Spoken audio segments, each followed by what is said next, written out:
Hey YouTube, this is Cross1990, and today I have another Shadow Era deck tech. And today it's my, whoa, glare. It is my rogue deck. And this is kind of a control-based deck for this game, using Serena, Thoughtripper. There's another rogue. I mean, there's two characters for every class you can use. I like this one a lot more because mainly I like dealing with weapons and stuff. But her ability costs 3 shadow energy, and it says until the end of the turn, weapons you control have +2 attack, and whenever she deals combat damage to a hero, that hero's owner discards a card from their hand at random. This is really good. There's also like cards that deal with like discarding cards from your opponent's hand and whatnot, and 27 health is alright, but I really like that ability. Ability is pretty solid. Being able to just pick a card out of your opponent's hand at random is pretty sweet. So we're going to go into all the allies, then we'll go into the equipment. There's a lot of different equipment in here, and then some just useful ability type cards, trying to not glare out the cards here. So I play 1 lyra blackrose, cost 4 to play, 3 attack, 4 health. Kind of expensive, but she has a lot of health, so it's really useful. Probably stay out for quite a while. Unique, so you can only have one of it out. And when an opposing player activates an ability with shadow energy, they discard a card from their hand at random. So again, it's more of the like hand hate theme, and there's a lot of shadow energy abilities in this game if you couldn't already tell. Then this guy, aeon stormcaller, super good. It is definitely a late game bomb if you ever do get the 6 energy to play it. 8 health is a lot, and as protector, so allies without protector cannot be targeted, so you have to like go after him first. A lot of health. It's going to take you a while. And then this is, I think, 3 life. I know Shadow's purple. I can't actually remember off the top of my head what the black is. It might just be at resources that you just pay. It's either that or life. I can't remember. I know it's not Shadow, though. But it just says a target other friendly ally gets +1 base attack and health. So it's just like permanent, by the way. Doing that. Pretty good. Run one of him. You have another late game bomb with Gunther, General of Balor. Costs 6, 9 health, 2 attack. Steadfast, it can't leave play unless it is killed, which is really good. And for, I think that's 1 energy. 1 energy, friendly allies, not shadow energy, but it's like normal energy, like the normal mana. But anyway, friendly allies have +1 attack until the end of your next turn. Really good. Now we're going to go into some stuff we have multiple copies of. It's a 4 Nightshade. This card is like the best ally in the deck, and the foiling looks crazy at this angle. Yeah. 2 cost, 1 attack, 2 health, ambush. Attacks cannot be defended, and stealth, it can't be attacked. So it's just kind of a problem that's there until your opponent somehow kills it. And then 4 Night Owl. A little more expensive, but beefier stat line. And while an opposing player controls allies greater than or equal to the number you control, it has stealth, and when it is killed, it replaces itself with a card draw. Very good. Then I also run 4 Dirk Saber. It's a 2 cost, 2/2 with ambush. Just a kind of a solid little ally to help fill out the ally package for the deck. Now for all of the so-called equipment, I'll leave that to the side. In fact, armor can be left to the side as well.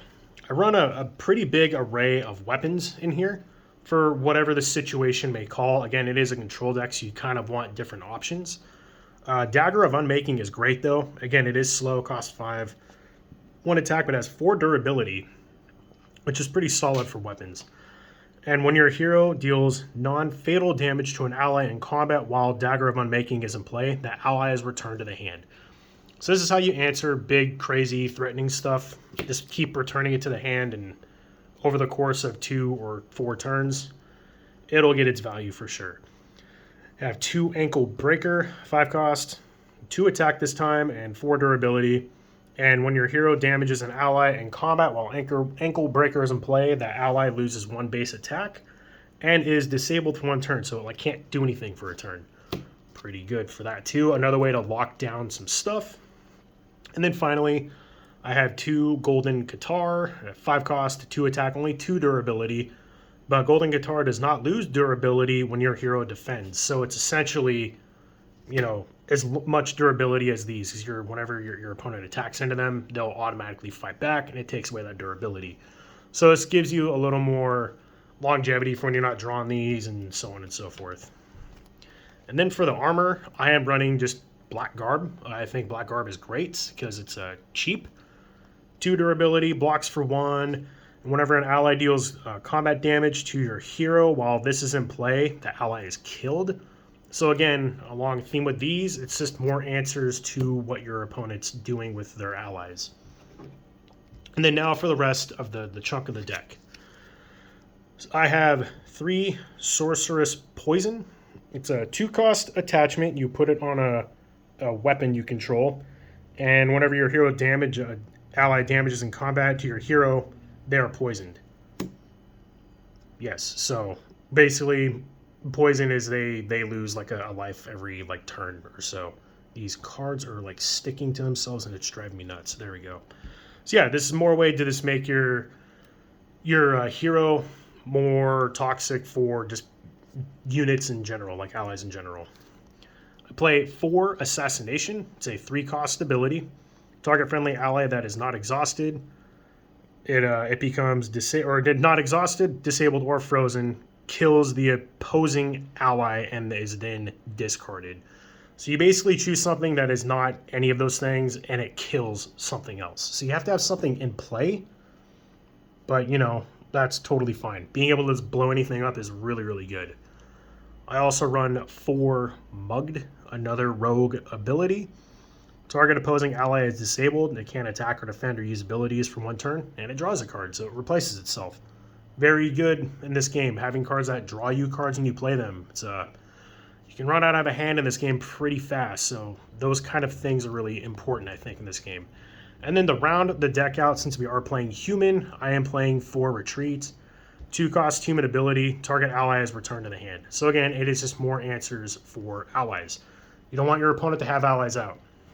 You want this thing to be smacking your opponent every time and shredding their hand away, putting them on top deck mode for the rest of the game.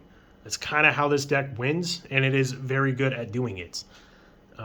There are some other equipment you could be running that block for more, that are like more expensive, but there's already a lot of expensive kind of cards in here. You want to get up to about 6 resources. You don't want to, you don't want to limit yourself too much by getting to that 6th threshold, but ideally you want to be dropping like 2 cards a turn, and you kind of need 6 resources around so to do it. This is on curve with that thought in mind. But anyway, that is my rogue control-ish type deck.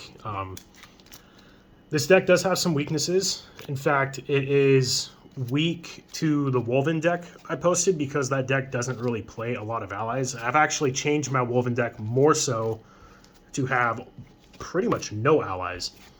It is just equipment on the Woven hero, and you're just running in and smashing face as hard as you can. But decks that really rely on allies, which there are a few in this game, a few decks that I have that focus on allies, this is really good against that. It kills everything they play, it returns everything back to their hand, and then you just make them discard their whole hand, and they're on top deck mode the whole time, and ideally you're going to win that fight. And there's other cards that can give you like more shadow energy if you wish to play them. They're not in here because they're in my Woven deck and I only have 4 copies, so I would probably add them in here. But anyway, that is the deck. I have some more stuff coming up. I actually bought a case of each set for this game for the physical TCG for only like 50 bucks. That's 12 booster boxes for 50 bucks. We'll see if I actually get it from eBay or not, but if and when I get that, I will be doing some unboxing videos for this game on my channel. I might post my Harry Potter stuff. I don't know. There's always a lot of weird people that comment on there and try to like rip me off or like scam me for my Harry Potter stuff. It's that whole game's weird. As much as I love that game and have a lot of childhood memories tied to it, a little weird. But I also have some Star Trek stuff, and I might post some more Ashes Were Born stuff as well. But anyway, if you like this deck, please like, comment, subscribe, and I appreciate all of you, and I'll catch you all next time.